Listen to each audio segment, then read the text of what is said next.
Hello everyone, welcome to my channel code story with Mike. तो आज अपने अरे के प्लेलिस्ट का वीडियो नंबर 110 करने जा रहे हैं। Okay, leet code number 729 medium marked है बट काफ़ी इजीली इसको सॉल्व किया जा सकता है। ठीक है, और ये बहुत फेमस टॉपिक को बिलोंग करता है, इंटरवल बेस्ड क्वेश्चन। अरे में जो इंटरवल बेस्ड क्वेश्चन होते हैं ना, उसको बिलोंग करता है। जैसे मीटिंग रूम 1 हो गए, मीटिंग रूम 2 हो गए। ये माई कैलेंडर जो प्रॉब्लम है, ये वाला, ये भी इंटरवल बेस्ड प्रॉब्लम है। तो इस तरह की प्रॉब्लम कई बार गूगल में पूछे जा चुके हैं और ये क्वेश्चन भी गूगल ने पूछा है। ठीक है, और बड़े आसानी से आप बना लोगे, टेंशन ना लो। और इंटरवल बेस्ड का मेरे पास एक पूरा लिस्ट है गिटहब में। ठीक है, वहाँ से भी आप उन सारे प्रॉब्लम्स को प्रैक्टिस कर सकते हो। ठीक है, and if you want to know my life behind the scenes, you can try out this channel. Okay, my calendar 1, you are implementing a program to use as your calendar. ठीक है, we can add new event if adding will event will not cause a double booking. बहुत simple सा बात है कि एक calendar आपने बनाया है, ठीक है, और उसमें आप इवेंट्स बुक कर सकते हो। और कोई भी इवेंट बुक तभी कर सकते हैं जब वो ओवरलैप ना कर रहा हो किसी से भी। ठीक है, डबल बुकिंग जिसको ये बोलता है। ठीक है, डबल बुकिंग का मतलब क्या हुआ? When two events have some common non empty intersection. ठीक है, मान के चलते हैं आपका ऑलरेडी ये इवेंट बुक था। ठीक है, इवेंट का स्टार्ट एस है और इवेंट का एंड ये ई है। ये ऑलरेडी बुकड इवेंट है। अब मान लेते हैं आपको एक नया इवेंट दिया गया, मान लेते हैं वो उसका स्टार्ट ए है और एंड बी है। तो ऑब्वियस सी बात है, या तो वो अगर वो ऐसे हुआ ए और बी तो ये ओवरलैप कर जाएगा। ठीक है, या फिर ऐसे हुआ ए और बी तो भी ओवरलैप कर जाएगा, या बीच में कहीं पर हुआ। मतलब ओवरलैपिंग नहीं होने का मतलब क्या हुआ कि भाई इस मतलब कुछ भी कॉमन नहीं होना चाहिए ए और बी के बीच में। या तो ए और बी यहाँ कहीं पर हो, या तो ए और बी यहाँ कहीं पर हो। ठीक है, यहाँ तक क्लियर है? The event can be represented as a pair of integer start and end. ठीक है, that represents a booking on the half open interval start comma end. ठीक है, देखो ध्यान देना, हाफ ओपन इंटरवल का मतलब क्या होता है कि एंड इंक्लूडेड नहीं है यहाँ पर। इसका मतलब क्या हुआ कि मान के चलते हैं एक इवेंट था, वो 10 से लेकर 12 बजे तक था। ठीक है, और कोई इवेंट अभी जस्ट नया नया बुक होने के लिए आया है, वो 12 बजे स्टार्ट होने वाला था और वो 14 बजे तक चलेगा। ठीक है, तो 12 बजे स्टार्ट होगा, तो ये दोनों कन्फ्लिक्ट नहीं कर रहा है। क्यों नहीं कन्फ्लिक्ट कर रहा है, ओवरलैप क्यों नहीं कर रहा है? क्योंकि ये 12 जो है ना वो इंक्लूडेड नहीं है और ये 10 इंक्लूडेड है। ये तो स्टार्ट जो है वो इंक्लूडेड है बट 12 इंक्लूडेड नहीं है। 12 बजे ख़त्म हुआ तो 12 बजे ये स्टार्ट हो सकता है। ठीक है, यहाँ तक क्लियर है? ओके, इम्प्लीमेंट करना है the my calendar class. My calendar initialises the calendar object boolean book returns true if the event can be added to the calendar successfully without causing a double booking, otherwise returns false and do not add the event to the calendar। ठीक है, simple सा problem है। जैसे मान के चलते हैं अभी कैलेंडर आपका खाली था, अब पहला इवेंट आया 10,20। ठीक है, तो आपने 10,20 को ऐड कर दिया। मैं इसको इस तरह लाइन में रिप्रेजेंट कर रहा हूँ। अब मैं आपको एक चीज़ बताता हूँ, जब भी इंटरवल बेस्ड प्रॉब्लम आता है तो हमेशा ऐसे लाइन इंटरवल ज़रूर बना के समझा करना प्रॉब्लम्स को, बड़ा आसानी से बन जाता है। ठीक है, 10,20 आपने ऐड कर दिया क्योंकि अभी तक कोई भी बुकिंग नहीं हुई थी, तो आंसर क्या होगा? ट्रू होगा। देखो 10,20 का आंसर ट्रू आया। अब आते हैं 15,25 आया। ठीक है, अब देखो ध्यान दो, 15 का ये 15 यहाँ कहीं स्टार्ट होगा, 25 यहाँ कहीं ख़त्म होगा। साफ साफ दिख रहा है कि ओवरलैपिंग है, तो इसका आंसर फॉल्स होगा। ये बुक नहीं हो सकता, तो इसको हम लोग बुक नहीं करेंगे, इसको हटा देंगे यहाँ से। ठीक है, अब आई बारी 20,30 की, ये बुक हो जाएगा। क्यों? क्योंकि देखो यहाँ से स्टार्ट हुआ है 20 बजे, तो ये ख़त्म हो जाएगा पहला इवेंट, तो ये 20 से 30 चल जाएगा ये। ठीक है, तो इसका आंसर देखो ट्रू है। ठीक है, काफ़ी सिंपल सा प्रॉब्लम स्टेटमेंट, एग्जाम्पल भी बहुत सिंपल सा है। अब आ जाते हैं अपने अप्रोच पर। ठीक है, बहुत ज़्यादा थॉट प्रोसेस की ज़रूरत है भी नहीं इस प्रॉब्लम में। रीज़न क्या है कि बहुत सिंपल तरीके से आप इसको अप्रोच में ले सकते हो। तो सबसे पहले सबसे ब्रूट फोर्स तरीके से देखते हैं। ठीक है, ब्रूट फोर्स तरीके से देखते हैं। तो सबसे पहले तो मैं आपको एक बात बता दूं कि यार आपको ये समझ में आ गया होगा ऑलरेडी कि अगर मान लेते हैं मेरे पास ऑलरेडी एक इवेंट बुकड है जिसका स्टार्ट एस है और एंडिंग ई है। ठीक है, और एक नया इवेंट अभी लाया गया है, मान के चलते हैं अगर वो ऐसा होता है ए बी, या फिर वो ऐसा होता है ए बी, या फिर वो कुछ ऐसा होता है बीच में कहीं पर होता है ए बी, या फिर वो पूरा ऐसा बड़ा होता है ए बी। किसी भी तरह का इवेंट हो सकता है, या फिर वो ऐसा भी हो सकता है, देख रहे हो, ए बी, या फिर ऐसा भी हो सकता है ए बी। ठीक है, ये चीज़ समझ रहे हो मैं क्या बोलना चाह रहा हूँ, कि ये वाला जो है ना, ये वाला ये ऑलरेडी बुकड इवेंट है एस कॉमा ई। ठीक है, अब इसके बाद जो नए इवेंट्स आ सकते हैं वो कुछ इस फॉर्मेट में आ सकते हैं, या तो वो ऐसे होंगे, या तो ऐसे होंगे, या तो ऐसे, या तो ऐसे, या तो ऐसे, या तो ऐसे। इसमें से नॉन ओवरलैपिंग कौन दिख रहा है? नॉन ओवरलैपिंग मुझे यही दोनों दिख रहा है, ये दोनों सेफ़ है मेरे लिए। ये वाला सेफ़ है क्योंकि वो ओवरलैप नहीं हो रहे हैं एग्जिस्टिंग इवेंट से, ये वाला भी सेफ़ है, ओवरलैप नहीं हो रहे हैं एग्जिस्टिंग इवेंट से। जो ओवरलैप हो रहे हैं उस पर ध्यान दो, ठीक है, जो ओवरलैप हो रहे हैं उस पर ध्यान दो अच्छे से। तो देखो इसको पकड़ते हैं एक बार, मान लेते हैं अगर ये वाला इवेंट आता, देखते हैं ये इससे ओवरलैप कर रहा है कि नहीं। कैसे चेक करेंगे वो देखो, ये मेरा इवेंट था ए कॉमा बी, ठीक है, और ये आपका ऑलरेडी एग्जिस्टिंग इवेंट था। मुझे चेक करना है कि ये ओवरलैप कर रहा है कि नहीं, ठीक है। तो अब एक चीज़ ध्यान दो, यहाँ पर आप साफ साफ ऑब्जर्व कर पा रहे हो कि जो मेरा इवेंट अभी आया है ना, उसका जो स्टार्टिंग है, देखो उसका जो स्टार्टिंग है वो मेरे एंडिंग से छोटा है। देखो ध्यान दो, इसका जो स्टार्ट है वो इसके एंड से छोटा है, ठीक है। इससे एटलीस्ट ये पता चल रहा है कि ये जो बंदा है वो इसके ख़त्म होने से पहले स्टार्ट हुआ है। ऑब्वियस सी बात है, ये इवेंट जो है वो कब स्टार्ट हुआ? इस इवेंट के ख़त्म होने से पहले स्टार्ट हुआ है, क्योंकि इसका जो एंडिंग टाइम है वो देखो, और इसका जो स्टार्टिंग टाइम है वो देखो, ये रिलेशन फॉलो कर रहा है, ए इज़ लेस देन ई, ठीक है। तो अब ए इज़ लेस देन ई ऐसा भी तो हो सकता था कि ए यहाँ पर है और बी यहाँ पर है और एस यहाँ पर है और ई यहाँ पर भी है। अभी भी ये रिलेशन फॉलो हो रहा है, ए इज़ लेस देन ई, देखो ए यहाँ पर है और ई यहाँ पर है, ठीक है। बट क्लैश क्यों हुआ? क्योंकि एंड देखो यहाँ पर ध्यान देना, एस जो है वो लेस देन बी है, ठीक है, बट यहाँ पर ऐसा नहीं है, ठीक है। इसीलिए ये वाला नॉन ओवरलैप है और ये वाला ओवरलैप है, ठीक है। यहाँ तक क्लियर है? देखो क्लियर कट दिख रहा है। इसका मतलब क्या हुआ कि ये स्टार्ट हो गया इसके एंड होने से पहले। मतलब ये जो भी ये दो इवेंट्स हैं क्यों क्लैश कर रहे हैं? क्योंकि इसका जो स्टार्ट है ना वो इसके एंड से पहले है, ठीक है। यहाँ पर जबकि ऐसा नहीं है, इसका स्टार्ट जो है इसके एंड के बाद है। मतलब ये इवेंट आराम से हो सकता है बिना किसी क्लैश के, ठीक है। बट प्रॉब्लम क्या हो गई कि इसका जो स्टार्ट था ना उसके एंड से पहले ही हो गया, ये देखो, ठीक है। यहाँ तक क्लियर है? तो ये कंडीशन इनफ है ये पता करने के लिए कि हमारा जो दो इवेंट्स है वो क्लैश कर रहा है कि नहीं। अब ये सभी पर लागू होगा, ये देखो ध्यान से। अब मान के चलते हैं कि ये वाला इवेंट ले लेते हैं ए कॉमा बी, ठीक है। इसको शिफ्ट कर देते हैं, यहाँ पर कर देते हैं। अब देखते हैं कि ये लागू हो रहा है कि नहीं। देखो अभी भी देखो A is less than E है, yes A is less than E है, एंड एस जो है लेस देन बी है, एस जो है लेस देन बी है, अभी भी लागू हो रहा है। और सही बात है, देखो ओवरलैपिंग दिख भी रहा है ये, ठीक है। यहाँ तक क्लियर है?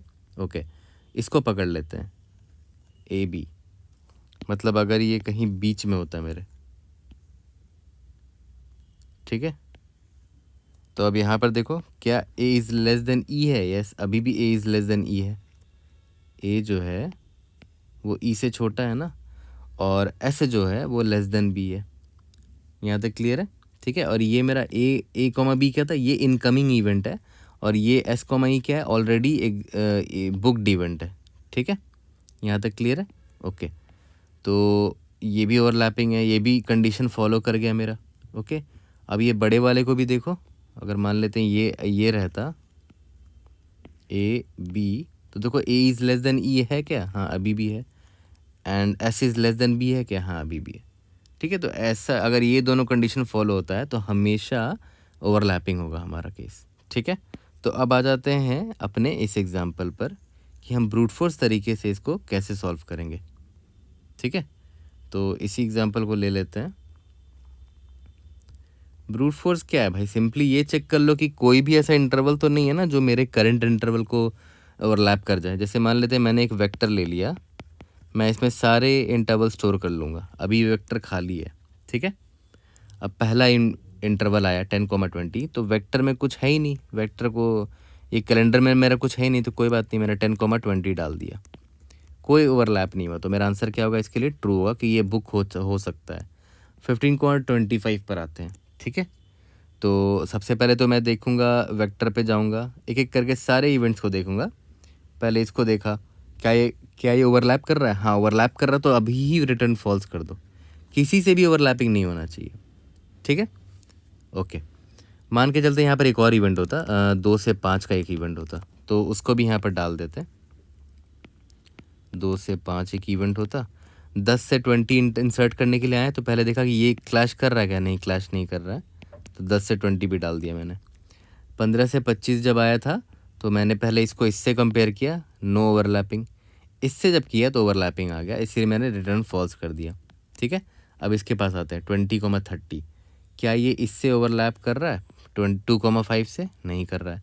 क्या ये इससे ओवरलैप कर रहा है? यस कर रहा है, नहीं सॉरी अभी भी नहीं कर रहा है ना। ये रहा, इस कंडीशन से चेक करो, ये मेरा ए है, ये मेरा बी है, ये मेरा एस है, ये मेरा ई है।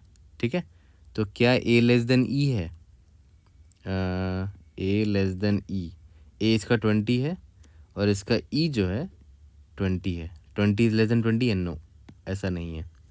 ठीक है, तो ये ओवरलैप नहीं कर रहा है, तो इसका मतलब क्या हुआ कि इसको भी मैं कर सकता हूँ 20,30 को। ठीक है, तो यहाँ पर क्या हो गया कि भाई आप बार बार वेक्टर में पूरे एलिमेंट्स से कंपेयर कर रहे हो, है ना, तो वो एक मेहनत हो गई आपके लिए। इसीलिए अगर मान लेते हैं हमारे वेक्टर का साइज़ बहुत बड़ा हो जाता है, तो हर इवेंट के लिए आप पूरा वेक्टर पर आप इटरेट मार रहे हो। ठीक है, इसीलिए इसको मैं ब्रूट फोर्स बोल रहा हूँ। ओके, सबसे ज़रूरी पार्ट इस एक्सप्लेनेशन का यही था कि आप ये कंडीशन समझ पाए हो कि नहीं, है ना। सिंपल सा ऐसे डायग्राम बना लिया करना जब भी ऐसे प्रॉब्लम्स आते हैं कि कौन कौन से ऐसे केसेस होंगे जिस केस में ये ओवरलैप करेगा। ठीक है, तो मैंने देखा कि हाँ इतने सारे केसेस हो सकते हैं, ये मेरा मान लेते एग्जिस्टिंग है, तो इतने सारे केसेस हो सकते हैं, ये भी ओवरलैपिंग है, ये भी ओवरलैपिंग है, ये भी एंड ये भी। ठीक है, तो इसी तरह डायग्राम बना के कंडीशन लिखा करो, बड़े आसानी से लिखा जाएगा। ठीक है, ओके। तो ये ब्रूट फोर्स है, इसका कोड आप खुद से कर सकते हो आराम से। ठीक है, मैं आ जाता हूँ अपने ऑप्टिमल अप्रोच पे। अब देखो, ऑप्टिमल अप्रोच से पहले तो आपको ये समझना चाहिए कि आपका जो ब्रूट फोर्स अप्रोच था वहाँ पेन पॉइंट आपका क्या था, सबसे बड़ी प्रॉब्लम क्या थी कि आपको हर एक इवेंट के लिए ना इसको बार बार पूरे अरे वेक्टर में इटरेट करना पड़ रहा था। ठीक है, आपको ढूंढना पड़ रहा था कि कौन सा इवेंट है जो ओवरलैप कर रहा है, तो हर एक इवेंट से आप देख रहे थे। तो एक और बढ़िया तरीका क्या हो सकता था कि समहाउ अगर मैं वेक्टर को सॉर्ट कर देता ना, अगर सॉर्ट कर देता तो या तो आप बाइनरी सर्च लगा दो, या तो मतलब वही अपर बाउंड या लोअर बाउंड, वो इंटरनली बाइनरी सर्च ही यूज़ करता है, या तो अपर बाउंड यूज़ कर लो या तो लोअर बाउंड यूज़ कर लो, मतलब आप बाइनरी सर्च के मदद से ढूंढ सकते थे ओवरलैपिंग वाला पार्ट, ओवरलैप हो रहा है कि नहीं हो रहा है। बट ये सॉर्टेड होना चाहिए था, बट उसमें भी प्रॉब्लम है ना कि कितनी बार सॉर्ट करोगे इस वेक्टर को, है ना। मान लेते हैं आपने 2,5 को इंसर्ट किया, ठीक है, फिर 10,20 को इंसर्ट किया, फिर आपने इसको सॉर्ट किया, फिर 20,30 को जब इंसर्ट किया, ठीक है, तो हो सकता है 20,30 ना हो के ये होता 0,1 होता, तो फिर से सॉर्ट करते तो ये 0,1 यहाँ शिफ्ट हो जाता। ठीक है, फिर मान लेते कोई नया एलिमेंट आया, ठीक है, और वो कहीं और यहाँ पर इंसर्ट होना था, तो फिर से सॉर्ट करना पड़ता आपको, तो बार बार सॉर्ट करना पड़ता, वो भी बेकार है, राइट, वो भी सही सोल्यूशन नहीं है। ठीक है, तो हमें एक ऐसा डेटा स्ट्रक्चर चाहिए जो सॉर्टेड फैशन में ऑप्टिमली रखे और वहाँ से मैं एलिमेंट ऑप्टिमली निकाल सकूँ या इंसर्ट कर सकूँ। ठीक है, बार बार पूरा ये इसको सॉर्ट करने की ज़रूरत मुझे ना नहीं पड़े, है ना, बार बार पूरे वेक्टर को। तो ऐसा कौन सा डेटा स्ट्रक्चर है जो कि सॉर्टेड फैशन में मेरे एलिमेंट्स को रखेगा, ठीक है, और वहाँ से सर्चिंग भी इजी हो जाएगी मेरी। कौन सा डेटा स्ट्रक्चर है, खुद सोचो। या तो आप ऑर्डर्ड सेट ले लो, ठीक है, ये आप इससे इजीली एक्सेस भी कर सकते हो किसी एलिमेंट को। ठीक है, आप इसमें इंसर्शन भी आसानी से कर सकते हो, इसका insertion log of size of set होता है, लॉग ऑफ एन मान लो। ठीक है, और इसमें आप कुछ सर्च मारोगे तो वो इंटरनली बाइनरी सर्च यूज़ करता है, तो लॉग ऑफ एन सर्चिंग लगेगा इसमें। ठीक है, यहाँ तक क्लियर है? ओके, और इंसर्ट भी करोगे इस पर कोई इवेंट को तो वो भी लॉग ऑफ एन ऑपरेशन लेता है, तो काफ़ी हमारा ऑप्टिमल हो जाएगा अप्रोच। ठीक है, इंसर्शन सर्च सब कुछ बेटर हो जाएगा। तो या तो आप सेट यूज़ कर लो, ऑर्डर्ड सेट यूज़ करना लेकिन, ठीक है। और ऑर्डर्ड सेट यूज़ करोगे तभी उसमें लोअर बाउंड या अपर बाउंड या बाइनरी सर्च लगा पाओगे। या तो आप ऑर्डर्ड मैप यूज़ कर लो, ऑर्डर्ड मैप, ठीक है, क्योंकि ऑर्डर्ड डेटा स्ट्रक्चर में ही आपका ये लगता है, लोअर बाउंड अपर बाउंड या बाइनरी सर्च ऐसा कुछ लग जाएगा, ठीक है। तो मैं क्या करता हूँ, मैं एक काम करता हूँ, मैं सेट ले लेता हूँ, ठीक है। और ऑब्वियस सी बात है, सेट ले रहे हो तो उसमें इवेंट स्टोर करना है ना, तो पेयर ले लेना, pair of integer comma integer, ठीक है। मैंने सेट ऑफ पेयर ले लिया और हर एक एलिमेंट सेट में एक पेयर होगा ना, start comma and and so on. चलो ये तो पता चल गया कि सेट एक चीज़ का मेरा टेंशन दूर कर दिया कि वो हमेशा पेयर्स को सॉर्टेड फैशन में रखेगा मेरे लिए। यहाँ तक क्लियर है? तो देखो अब स्टार्ट करते हैं। मान के चलते हैं ये हमारा सेट है और इसमें अभी कोई एलिमेंट नहीं है, तो मेरा सबसे पहला इवेंट क्या आया, 15,25 आया। तो सेट तो अभी खाली है, तो मैं इसमें 15,25 मैंने डाल दिया है यहाँ पर सेट में, ठीक है। ये मेरा सेट है। अब देखो ध्यान दो, 15,25 को मैं ऐसे नंबर लाइन में ड्रॉ कर देता हूँ कि ये मेरा इवेंट जो ऑलरेडी बुकड है 15 से 25, मैंने एग्जाम्पल थोड़ा चेंज किया है, तो ये ऑलरेडी बुकड है, तो वी आर गुड। अब मैं आया इस इवेंट पे 10,20 पर, ठीक है। तो अब देखो ध्यान देना, 10,20 पर हूँ मैं, तो इसका स्टार्टिंग पॉइंट क्या है, 10 है, ठीक है। तो अब मैं क्या करूँगा ना, लोअर बाउंड लगाऊंगा, लोअर बाउंड, ठीक है। 10,20 जो मेरा पेयर है ना अभी वाला, इसका लोअर बाउंड ढूंढूंगा। लोअर बाउंड का मतलब आपको पता होगा क्या होगा, क्या होता है कि ऐसा एलिमेंट ढूंढ के दिखाओ जिसका, जैसे मान लेते हैं कि लोअर बाउंड ऑफ एक्स अगर आप निकाल रहे हो, ठीक है, किसी भी कंटेनर में, तो पता है एक ऐसा एलिमेंट निकाल के देगा जो just greater than equal to X होगा, ठीक है। It should be greater than equal to X होगा, एक ऐसा एलिमेंट ढूंढ के लाएगा जो ग्रेटर देन या इक्वल टू एक्स है, ठीक है। और यहाँ पर सिंगल एलिमेंट नहीं है, यहाँ पर पेयर है, तो सबसे पहले वो 10 से बड़ा या इक्वल टू ढूंढेगा, मतलब ऐसा element which is greater than equal to 10। और अगर नहीं मिलता है तो फिर इसको ढूंढेगा, ग्रेटर देन इक्वल टू 20, ठीक है। यहाँ तक क्लियर है? तो मैं क्या कर रहा हूँ, मैं देख रहा हूँ कि एक ऐसा पेयर ढूंढ के लाओ जिसका starting point greater than equal to ये 10 हो, ठीक है। अब एक चीज़ ध्यान दो, यहाँ पर ध्यान देना। तो यहाँ पर मुझे मिल तो गया है एक, यहाँ पर अपने सेट में मान लेके चलते हैं, ये मेरा स्टार्टिंग है, ये मेरा एंडिंग है, ठीक है। और मैंने सेट में क्या ढूंढा, lower bound starting comma ending 10,20। तो मुझे क्या मिल गया, एक ऐसा इवेंट मिल गया विच जिसका स्टार्टिंग पॉइंट ग्रेटर देन मेरा स्टार्ट, इसका स्टार्ट है, तो लोअर बाउंड से ये निकल आएगा, ठीक है। तो अभी तक तो आप बहुत खुश हो गए कि भाई मेरा जो स्टार्टिंग पॉइंट है, ये जो नया इवेंट आया है वो तो बहुत बढ़िया यहाँ पर है ना, मतलब खुश हैं आप। क्यों? क्योंकि अभी देखो इसका स्टार्टिंग पॉइंट यहाँ पर है और ये 10 तो कहीं पीछे है, तो अभी आपको लग रहा होगा कि ओवरलैप नहीं है, लेकिन ज़रा वेट करो, अभी आपने एंड को कहाँ देखा है, इसका एंड भी तो देखो। इसका एंड जो है, ये देखो, इसका एंड जो है इसके स्टार्टिंग से, ये जो मेरा ये था ना एलिमेंट, इसके स्टार्टिंग से बड़ा निकल आया, ठीक है। मतलब मैंने यहाँ पर क्या लिखा है कि जिसको अभी मैंने ढूंढा है ना, मान लेते हैं लोअर बाउंड ने एक इटरेटर रिटर्न किया IT, ठीक है। तो उसका जो फर्स्ट था IT डॉट फर्स्ट से मुझे क्या मिल जाएगा, ये 15 मिल जाएगा, ठीक है।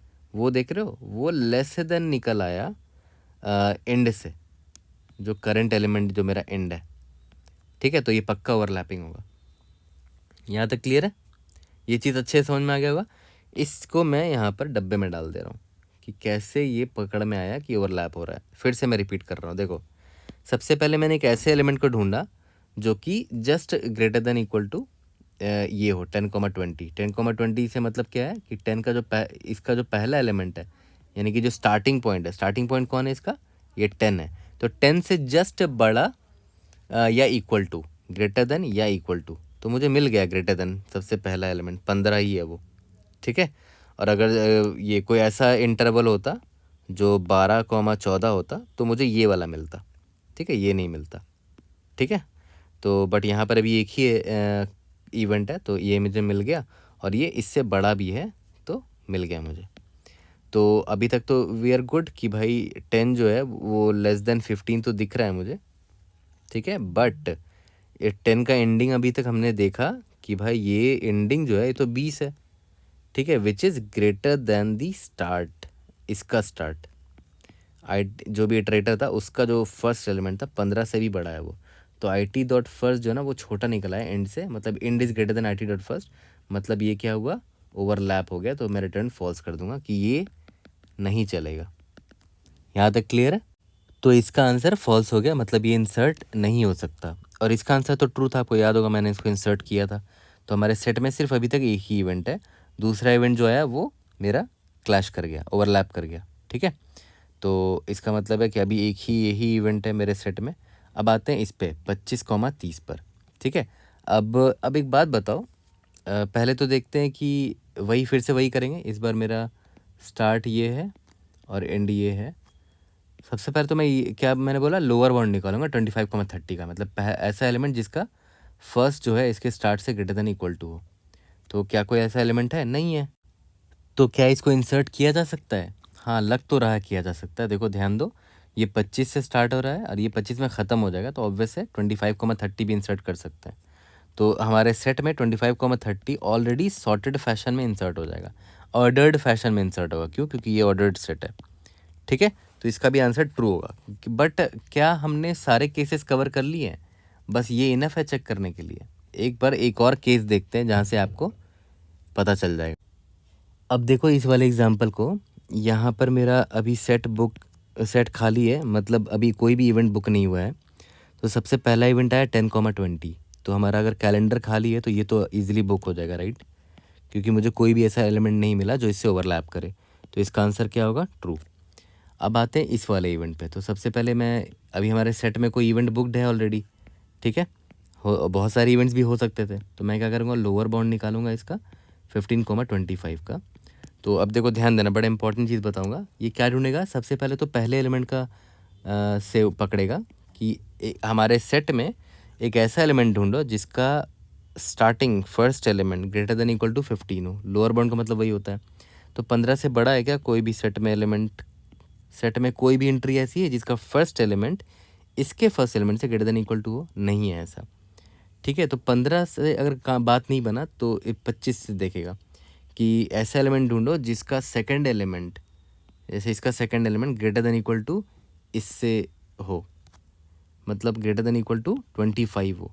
फर्स्ट एलिमेंट से बात नहीं बना तो सेकंड एलिमेंट से देख रहा है, तो सेकंड एलिमेंट में भी ऐसा कोई कंडीशन सेटिस्फाई नहीं कर रहा है, ठीक है। तो इसका मतलब क्या हुआ कि कोई भी एलिमेंट नहीं मिला, ठीक है। तो अब एक चीज़ ध्यान दो, अगर उस केस में इटरेटर में मेरा क्या आएगा, auto iterator is equal to lower bound 15,25 जब लगाओगे अपने सेट में, जब लोअर बाउंड लगाओगे, ठीक है, तो आईटी में क्या आएगा, आईटी में आ जाएगा इस सेट का एंड आ जाएगा। एंड का मतलब क्या होता है कि कोई आपको आपके कंडीशन के हिसाब से कोई आपको एलिमेंट नहीं मिला, मतलब पॉइंटर इस एंड को पॉइंट कर रहा है, ठीक है, इस एंड को पॉइंट कर रहा है। सेट का एंड होता है जस्ट लास्ट वाला, लास्ट के बाद वाला एलिमेंट, मतलब ये लास्ट है और इसका एंड ये है, ठीक है। यहाँ तक क्लियर? तो आप यहाँ पर ये चेक कर सकते हो कि अगर आई टी जो है वो मेरा एस टी डॉट एंड के बराबर हो गया, ठीक है, मतलब नो एलिमेंट फाउंड, है ना, कोई एलिमेंट नहीं मिला वैसा, ठीक है। तो क्या इसका मतलब है कि 15,25 ओवरलैप नहीं कर रहा है किसी से? जबकि ऐसा है तो नहीं। देखो 10,20 से ओवरलैप कर रहा है। 10,20 को यहाँ पर ड्रॉ करो, 10,20 को यहाँ ड्रॉ करो, और 15,25 को देखो, ओवरलैप कर रहा है वो। 15 यहाँ पर स्टार्ट होगा, 25 यहाँ ख़त्म होगा, ठीक है। तो हमें सिर्फ एक चेक से हमारा काम नहीं बनेगा, राइट। हमने लोअर बाउंड निकाल तो लिया है, ठीक है, इससे बात नहीं बनेगा। तो हमें एक और चीज़ चेक करना पड़ेगा। उसको समझने के लिए एक बड़ा सिंपल सा एग्जांपल देखो। मान के चलते यहाँ पर कोई इवेंट था, ठीक है, ये है A1, ये B1। यहाँ पर कोई इवेंट था, ये है A2 B, या तो इसको मान लो A3 B3, ठीक है। और अभी कोई इवेंट आया है आपका, वो है A2, B2, ठीक है। तो अब आपको यहाँ पर फिट अगर होना है तो आपको आइडियली आपको क्या चेक करना चाहिए कि भाई मेरा जो स्टार्टिंग पॉइंट है वो मेरे प्रीवियस से बड़ा होना चाहिए, ठीक है। मेरे प्रीवियस वाले इवेंट के एंड से बड़ा होना चाहिए, राइट। मेरे प्रीवियस वाले इवेंट से के एंड से बड़ा होना चाहिए। इसका मतलब B1 से बड़ा होना चाहिए मेरा स्टार्टिंग पॉइंट A2, ठीक है। और अगर ऐसा नहीं हुआ, मतलब अगर A2 जो है वो लेस देन B1 हो जाता है, तब मतलब ओवरलैप कर जाएगा, ठीक है। ये देखो A2 अगर लेस देन B1 हुआ तो मतलब A2 यहाँ से कहीं से स्टार्ट होगा, ठीक है। तो ये ओवरलैप कर जाएगा, ऑब्वियस ओवरलैप कर जाएगा। हमारे इस वाले केस में क्या हुआ था कि मेरा जो करंट इवेंट था 15,25, उसका स्टार्टिंग भी इससे बड़ा था, 25 एंडिंग भी इससे बड़ा था। इसीलिए हमने जब लोअर बाउंड ढूंढा ना 15,25 का लोअर बाउंड ढूंढा हमारे सेट में, तो कोई एलिमेंट मिला ही नहीं, राइट, ठीक है। तो इसीलिए हमें देखो जब कोई एलिमेंट नहीं मिलता है तो सेट का एंड रिटर्न हो जाता है लोअर बाउंड से। सेट का एंड का मतलब हुआ कि कोई एलिमेंट नहीं मिला है। तो इसका मतलब ये नहीं है कि 15,25 को आप यहाँ पर लगा सकते हो एंड में, ऐसा नहीं है, नहीं लगा सकते। ऐसे केस में आपको क्या करना चाहिए कि एंड इसको पॉइंट करना ना, लास्ट वाले एलिमेंट को, तो जस्ट इसके पहले वाला जो एलिमेंट है, ठीक है, जस्ट इसके पहले वाला जो एलिमेंट है आपको उससे भी चेक करना चाहिए, ठीक है। अब देखो यहाँ पर देखो, इससे पहले वाला जो एग्जाम्पल था हमारा, इससे पहले वाला जो एग्जाम्पल था 15,25 था, उसके बाद आया था 10,20, तो 10 यहाँ पर था और 20 यहाँ पर था। तो इस केस में देख रहे हो बाद वाले एलिमेंट से ओवरलैप कर गया था, देख रहे हो 10 के बाद ही आ रहा ना ये वाला 15 वाला इवेंट। तो नेक्स्ट वाला इवेंट से तो मैंने कंपेयर कर लिया, नेक्स्ट इवेंट कंपैरिजन, ठीक है। ये रहा नेक्स्ट इवेंट से कंपैरिजन। यहाँ पर उल्टा हो गया कि 15,25, ये देखो 10 यहाँ पर है, 20 यहाँ पर है, 15 जो है ना इसके बाद स्टार्ट हुआ है, ठीक है, 15 इसके बाद स्टार्ट हुआ है। तो हमारा ये वाला केस पकड़ा गया, ठीक है। तो हमें क्या करना चाहिए, ये तो नेक्स्ट वाला मेरा इवेंट है कि बाद में स्टार्ट हो रहा है, और ये है प्रीवियस इवेंट। तो हमें ऐसे केस में क्या करना चाहिए, हमें नेक्स्ट से भी चेक करो और प्रीवियस से भी चेक करो। तो आइडियली हमें दोनों से चेक करना चाहिए, किसी से भी ओवरलैपिंग हो सकता है आपका, है ना। आप जो इवेंट आप लाए हो, नया नया इवेंट A2, B2, वो इससे भी ओवरलैप कर सकता है या तो इससे भी ओवरलैप कर सकता है या तो दोनों से ओवरलैप कर सकता है, ठीक है। तो हम क्या करेंगे, प्रीवियस एलिमेंट से भी ये ओवरलैपिंग चेक करेंगे, ठीक है। और अगर आपके पास इटरेटर है, ठीक है, तो आप इसका प्रीवियस एलिमेंट भी आराम से चेक कर सकते हो। आप नॉर्मल से एक फंक्शन यूज़ कर सकते हो, प्रेव नाम का एक फंक्शन होता है, उसमें इटरेटर भेज दो, तो ये क्या करेगा, इटरेटर से जस्ट पहले वाला जो एलिमेंट होगा ना उसका इटरेटर भेज देगा। तो इसका नाम मैं दे देता हूँ प्रेव इटरेटर, ठीक है। तो प्रेव इटरेटर से क्या होगा, मुझे प्रीवियस वाले इवेंट का एक्सेस मिल जाएगा। तो मुझे बस क्या चेक करना होगा वैसे केस में कि प्रीवियस वाले का जो एंडिंग है ना, जो प्रीवियस इटरेटर जो है उसका जो जो सेकंड एलिमेंट, जो सेकंड है ये वाला, मतलब एंडिंग जो है, ठीक है, अगर वो मेरा ग्रेटर देन जो करंट मेरा ये है स्टार्ट, है ना, वो हो गया, तो ये क्या हो गया, ओवरलैप हो जाएगा। यहाँ तक क्लियर है, ठीक है। तो बेसिक फंडा यही है कि कोई भी इवेंट आए आपके पास A2, B2 मान लेते हैं, तो हमेशा प्रीवियस वाले A1, B1 और अपने नेक्स्ट वाले इवेंट से चेक करो, A3, B3, ठीक है। यहाँ तक क्लियर है कि इससे फ़ायदा क्या है, और नेक्स्ट वाला एलिमेंट आपको कैसे मिल रहा है, क्योंकि आप लोअर बाउंड ढूंढ रहे हो, एक ऐसा इवेंट ढूंढ रहे हो जो कि जस्ट इससे ग्रेटर देन इक्वल टू हो, तो नेक्स्ट एलिमेंट तो लोअर बाउंड से मिल जाएगा, ठीक है। और प्रीवियस एलिमेंट कैसे मिलेगा, जस्ट प्रीवियस लगा दो, ठीक है। और अगर नेक्स्ट एलिमेंट मिला ही नहीं कभी भी, तो इटरेटर क्या आएगा आपका, याद करो st.end आता है, तो इसका भी प्रीवियस निकालोगे तो जस्ट ये वाला एलिमेंट मिल जाएगा आपको, जस्ट प्रीवियस वाला, ठीक है। जैसे इस केस में देखो st.end आया था ना, इसको पॉइंट कर रहा था इटरेटर, क्योंकि कोई भी आपको एंट्री नहीं मिली थी सेट में जो कि ग्रेटर देन इक्वल टू हो हमारे करंट एलिमेंट के, ओके। तो इसका जब प्रीवियस निकालोगे तो इसके प्रीवियस कौन है, ये है, तो ये वाला एलिमेंट आपको मिल जाएगा। अब आप इससे कंपेयर कर लो 10,20 से 15,25 का, देखो ध्यान दो क्या कंडीशन था कि प्रीवियस इटरेटर का जो सेकंड एलिमेंट है, ये वाला प्रीवियस इटरेटर का जो सेकंड एलिमेंट है वो देखो मेरे इसके स्टार्टिंग से बड़ा है। इसका मतलब क्या हुआ कि 15 यहाँ पर कहीं पर होगा, राइट, इससे, क्योंकि इसके एंडिंग से छोटा है ना, तो यहाँ से कहीं स्टार्ट होगा ये 15। तो ऑब्वियस है, देखो यहाँ पर ओवरलैप कर गया ये, है ना। ठीक है, तो अब देखो यही दो चीज़ आपको चेक करना था, मतलब नेक्स्ट एलिमेंट को भी कंपेयर करो और प्रीवियस एलिमेंट से भी कंपेयर करो। तो हमारा कोड बहुत छोटा है, मैंने समझाने में बहुत चीज़ें बता दी आपको सिंपल सा लोअर बाउंड निकालना था। लोअर बाउंड निकालो जो आपका करंट स्टार्ट कॉमा एंड है। ठीक है, आपने लोअर बाउंड इसका निकाल लिया, इससे एक इटरेटर आएगा। ओके, और यहाँ पर आपको चेक क्या करना है वो देखो कि इफ़, याद करो पहला वाला मेरा कंडीशन क्या था, यहाँ पर हमने निकाल के रखा था IT डॉट फर्स्ट अगर लेस देन एंड है। ठीक है, इफ़ IT का फर्स्ट जो है, ठीक है, अगर ये लेस देन एंड हुआ, ठीक है, तो ये ओवरलैप है। ठीक है, यहाँ तक क्लियर है। अच्छा हाँ, अब ये चीज़ यहाँ पर लिख चेक मार लेना कि IT वैलिड भी तो होना चाहिए। IT must not be equal to ST dot end, है ना, वैलिड होना चाहिए ना। तो यहाँ पर चेक मार देना कि IT एंड के बराबर ना हो, एंड होगा तो उसका फर्स्ट या सेकंड नहीं निकाल सकते। ठीक है, ओके। दूसरा चेक मैंने आपको क्या बोला कि एक ये तो होगा कि आपने नेक्स्ट एलिमेंट से कंपेयर कर लिया, नेक्स्ट एलिमेंट से कंपेयर कर लिया। ठीक है, अब प्रीवियस वाले एलिमेंट से भी कंपेयर करना है। उसका चेक हमने क्या डाला था कि भाई इफ़, पहले तो प्रीवियस निकाल लो, previous is equal to prev function लगाओ IT पर, तो प्रीवियस इटरेटर मिल जाएगा आपको। ठीक है, और यहाँ पर आपको बस क्या चेक करना था कि अगर यहाँ पर हमने लिखा था ना प्रीवियस इटरेटर डॉट सेकेंड अगर ग्रेटर देन स्टार्ट हो गया, प्रीवियस इटरेटर जो था उसका जो सेकंड है ना, मतलब एंडिंग जो है, अगर वो मेरे स्टार्ट से बड़ा हुआ तो ऑब्वियस सी बात है रिटर्न फॉल्स कर देंगे, ये ओवरलैपिंग है। ठीक है, यहाँ तक क्लियर है। ओके, और ये याद करना, ये तो मेरा पहला केस मेरा क्या था, नेक्स्ट एलिमेंट से कंपेयर कर लिया मैंने, और ये मैंने क्या किया, जस्ट मेरे प्रीवियस जो इवेंट होगा प्रीवियस इवेंट से कंपेयर कर लिया मैंने। यहाँ तक क्लियर है। ओके, और एक चीज़ बड़ा बेसिक सा चीज़ बताओ, मान लेते हैं ये मेरा सेट है, ठीक है, और ये मेरा मान लेते हैं यहाँ पर कोई एलिमेंट है A, B, ठीक है, और जो मेरा इटरेटर है वो इसको पॉइंट कर रहा है। अब एक बात बताओ, क्या इसका प्रीवियस निकालना पॉसिबल है? नहीं पॉसिबल है, इसके प्रीवियस में कोई एलिमेंट है ही नहीं।